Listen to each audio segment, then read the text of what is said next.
और जब वो एक्ट सामने आया तो उसकी जॉब में डेथ एंटर हुई और उसका जो रनिंग जॉब था वो स्टॉप हो गया।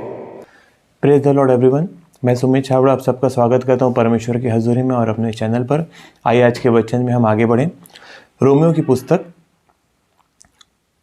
6 अध्याय उसकी 23वीं आयत को मैं पढ़ता हूं।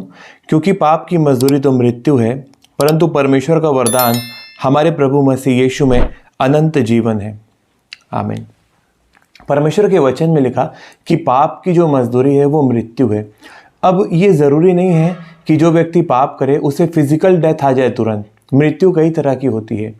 मृत्यु स्पिरिचुअल होती है, मृत्यु फाइनेंस में आती है, मृत्यु लोगों के रिलेशनशिप में आती है।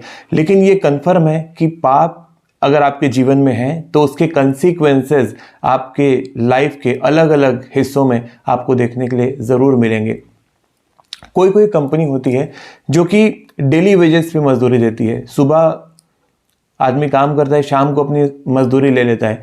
किसी किसी जगह पे वीकली पेमेंट होती है, किसी किसी जगह पर मंथली पेमेंट होती है, किसी किसी ऑर्गेनाइजेशन में क्वार्टरली पेमेंट होती है, 3 महीने में एक बार वो पेमेंट देते हैं। और कोई कोई कंपनी ऐसी भी जो 6 महीने में और 1 साल में भी पेमेंट देती है, लेकिन पेमेंट देती ज़रूर है।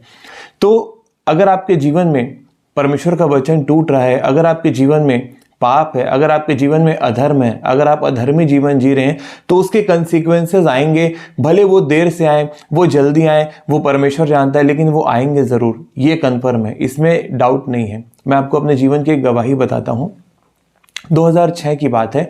हमने अपने जीवन का पहला जॉब ज्वाइन किया था। मैंने एक मल्टीनेशनल कंपनी ज्वाइन की थी एज अ मैनेजर, और मेरे साथ मेरा एक फ्रेंड भी था। हम दोनों बॉम्बे गए थे उस कंपनी की ट्रेनिंग में, और उस कंपनी में हमें अपने 10th के, 12th के और ग्रेजुएशन के जितनी भी हमारी एजुकेशनल क्वालिफिकेशन थी, जिन जिन इंस्टीट्यूट से हमने पढ़ाई की थी, वो सारे सर्टिफिकेट्स की जीरोक्सेस हमें उस कंपनी में जमा करनी पड़ी थी। और हम लोग ट्रेनिंग करके बॉम्बे से वापस आए और हम लोग अपना अपना जॉब कर रहे थे। और अचानक एक दिन मेरे फ्रेंड को जो हमारा रीजनल मैनेजर था उसने अपने कैबिन में बुलाया और उससे कुछ कुछ बोला और तुरंत उससे इस्तीफा लिखाया और उसे कंपनी से निकाल दिया गया। मुझे समझ में नहीं आया, मुझे बहुत दुख लगा क्योंकि हमने साथ में ट्रेनिंग अटेंड की थी, मेरा अटैचमेंट था उसके साथ। मुझे समझ में नहीं आया और उसे किसी से बात करने की भी परमिशन नहीं थी। उसे चुपचाप ऑफिस से निकाल दिया गया और वो चला गया। बाद में मैंने उसे कॉल करा और हम एक चाय की दुकान पर मिले जहाँ हम अक्सर रिफ्रेशमेंट के लिए जाया करते थे। तो उसने मुझे बताया कि जब मैं स्कूल में था तो एक लड़के के साथ मेरी लड़ाई हुई थी और मेरे हाथ से उसका जो सिर है वो कार के ग्लास में मेरे हाथ से वो टकरा गया था और मेरे ऊपर हाफ मर्डर का चार्ज लगा था तब। और मुझे नहीं पता था कि हमने इस कंपनी में जो अपनी मार्कशीट्स जमा करी हुई हैं तो ये कंपनी जो है वो हमारे पीछे से हमारी इंक्वायरी कर ली और वो कंपनी के जो HR के जो लोग थे, ह्यूमन रिसोर्सेज की जो टीम थी, वो हमारी मार्कशीट में जिस जिस कॉलेज से, जिस जिस स्कूल से हमने उस पढ़ाई को पूरा किया था, उन शहरों में उस टीम के लोग गए और हम सब की जितने मैनेजर्स वहाँ ज्वाइन किए थे उन सब की इंक्वायरी निकली। और जब मेरे फ्रेंड की इंक्वायरी निकाली गई और जब पता चला कि इसके नाम से इस सन में पुलिस स्टेशन में केस दर्ज है तो इमीडिएटली उसे जॉब से रिजाइन देना पड़ा और मुझे नहीं लगता कि उसे कहीं भी जॉब मिल पाया होगा। तो देखिए, उसने एक काम किया था, भले उसने इंटेंशनली ना किया हो, लेकिन एक रॉन्ग एक्ट उससे हुआ था और उसका जो रिकॉर्ड था वो पुलिस स्टेशन में दर्ज था। वो रिकॉर्ड खोला गया, सालों के बाद खोला गया, उसके ना चाहते हुए भी खोला गया। वो भूल भी चुका था कि कभी मैंने ये काम किया है।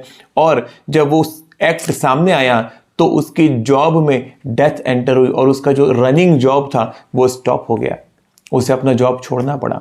तो ज़रूरी नहीं है कि हर बार पाप के कारण आपकी शारीरिक मृत्यु ही आ जाए, या आप सोचो कि भाई ये व्यक्ति तो पाप करता है लेकिन तो अच्छा खासा जी रहा है, ये तो आगे बढ़ रहा है, तो ये तो वचन गलत बोल रहा है। नो, वचन कभी भी गलत नहीं बोलता।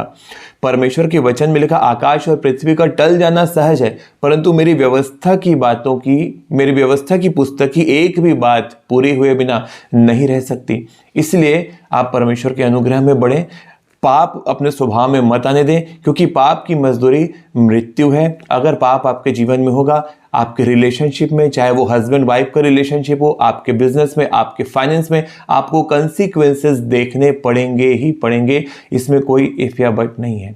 God bless you all.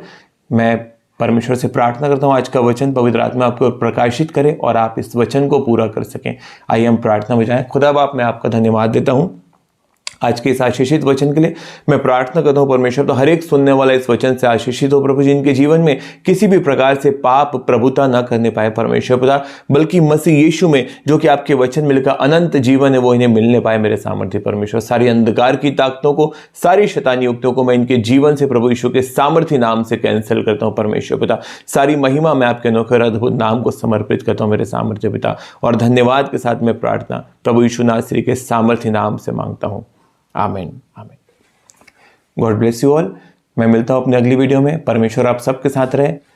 आज रिपब्लिक डे है, मैं आप सबको रिपब्लिक डे की ढेर सारी बधाइयाँ देता हूँ। परमेश्वर का आत्मा देश के तमाम पॉलिटिशियंस को, हमारे प्राइम मिनिस्टर को, हमारे राष्ट्रपति को, तमाम मिनिस्टर्स को विजडम दे, अच्छी तरह से देश में मैनेजमेंट करने का, अच्छी तरह से देश के डेवलपमेंट के लिए पॉलिसीज़ बनाने का अनुग्रह परमेश्वर हर एक पॉलिटिशियन को, हर एक गवर्नमेंट ऑफिशियल को प्रदान करे।